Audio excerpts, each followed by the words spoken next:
Jésus est par cela même le garant d'une alliance plus excellente. De plus, il y a eu des sacrificateurs en grand nombre parce que la mort les empêchait d'être permanents.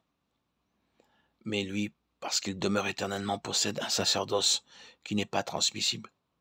C'est aussi pour cela qu'il peut sauver parfaitement ceux qui s'approchent de Dieu, par lui étant toujours vivant pour intercéder en leur faveur. Il nous convenait en effet d'avoir un souverain sacrificateur, comme lui, saint, innocent, sans tache, séparé des pécheurs, et plus élevé que les cieux, qui n'a pas besoin, comme les souverains sacrificateurs, d'offrir chaque jour des sacrifices, d'abord pour ses propres péchés, ensuite pour ceux du peuple. Car ceci, il l'a fait une fois pour toutes en souffrant lui-même. Hébreux 7, 22-27. Ici, nous voyons comment le Seigneur Jésus-Christ, par le sacrifice unique qu'il fit de lui-même, nous rend parfaits pour toujours. Car en lui habite corporellement toute la plénitude de la divinité. Vous avez tout pleinement en lui, qui est le chef de toute domination et de toute autorité. Colossiens 2, 9, 10. Au verset 10, on peut traduire en anglais « Vous êtes parfaits en lui ».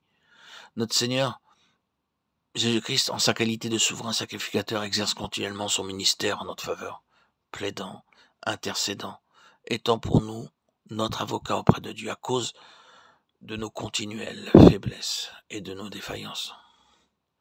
Car assurément, ce n'est pas des anges qu'il vient en aide, mais c'est la postérité d'Abraham.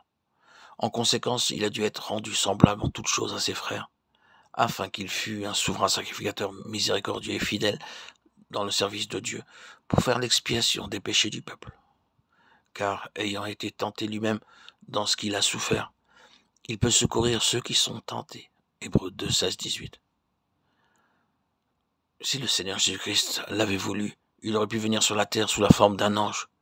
Mais le verset 16 que nous venons de donner nous dit qu'il vient en aide à la postérité d'Abraham. Il devint donc un homme semblable à nous. Et toutes les tentations, quelles qu'elles soient, qui peuvent assaillir un être humain ont été pressées sur le Seigneur Jésus par le diable après son baptême, où il fut tenté par le diable pendant 40 jours. Il ne mangea rien durant ces jours-là, et après qu'ils furent écoulés, il eut faim. Luc 4, 2. Cela se produisit après son baptême par Jean-Baptiste. Pendant 40 jours, jour et nuit, il fut soumis à la tentation du diable. Le Seigneur Jésus-Christ permit au diable d'exercer sur lui-même toutes les tentations possibles et inimaginables qui ont été subies par tous les hommes de tout temps, de toute nation et de tout âge. Dans la Bible, le chiffre 40 est celui qui représente l'épreuve.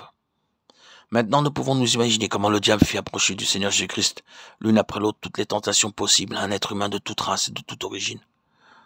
Aussi, en notre faveur, à notre place, le Seigneur Jésus-Christ a triomphé de toutes ces tentations que pourrait connaître un être humain, quelle que soit sa condition ou son âge. Le diable fut confondu, car dans son corps humain, le Seigneur Jésus-Christ a vraiment pu faire face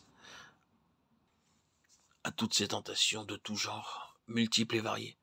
C'est pourquoi, lorsqu'une tentation s'approche de nous, de quelque nature qu'elle puisse être, quelle que soit notre condition ou notre âge, nous pouvons alors immédiatement faire appel au Seigneur, lui disant « Seigneur Jésus-Christ, tu es mon souverain sacrificateur, tu es mon grand prêtre, s'il te plaît, aide-moi s'il te plaît à triompher de telle ou telle autre situation. » Et le Seigneur répond « Oui mon enfant, je suis moi-même passé par toutes ces tentations que tu connais maintenant et à cause de toi, et pour toi j'ai triomphé de toutes. » Alors le Seigneur nous pardonne, nous lave, nous purifie par son sang précieux et nous sommes de cette manière réhabilités et restaurés.